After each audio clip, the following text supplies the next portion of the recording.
एक छोटी सी चिड़िया अपनी चोंच से समुद्र का पानी बाहर निकाल रही थी। तो वहां एक पक्षी आया। उसने कहा कि अरे तुम क्या कर रही हो। तो चिड़िया ने कहा कि मैं इस समुद्र को पूरे को सुखा दूंगी। इसने मेरा बच्चा निगल लिया है, इसने मेरे बच्चे को ले लिया है अपने अंदर।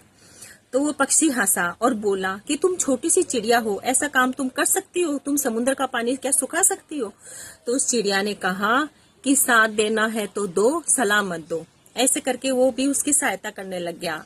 एक और पक्षी आया, उसको भी उन्होंने यही कहा कि साथ देना है तो दो, सलाह नहीं चाहिए।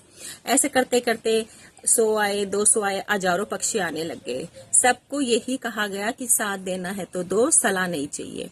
ये कहने के बाद हजारों पक्षी आ गए और समुद्र को सुखाने में लग गए। फिर ये देखकर जो विष्णु जी का वाहन है गरुड़, उन्होंने भी वहां उनकी सहायता करने के लिए सोचा। वो जाने लगे तो विष्णु जी बोले कि गरुड़, ये तुम क्या कर रहे हो? अगर तुम चले जाओगे तो मेरे काम में रुकावट आ जाएगी। और वहां हजारों पक्षी लगे हुए हैं उस समुद्र को सुखाने में, तो उनको उनका काम करने दो। तो गरुड़ ने कहा कि भगवान, उनको सलाह नहीं चाहिए, उनको साथ चाहिए। अगर आप साथ देना है तो दो, तो मैं उनका साथ देने के लिए जा रहा हूँ। तो गरुड़ बोला कि मुझे आज्ञा दो प्रभु, मैं उनकी मदद करने के लिए जा रहा हूँ।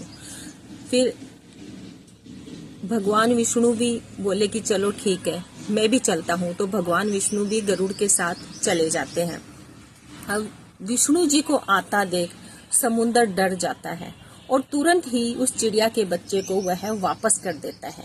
इस कहानी से हमें ये सबक मिलता है कि सिर्फ सलाह देना जरूरी नहीं होता, मुश्किल समय में दूसरे का हमें साथ देना भी जरूरी होता है, क्योंकि एकता में ही बहुत ताकत होती है। अगर हम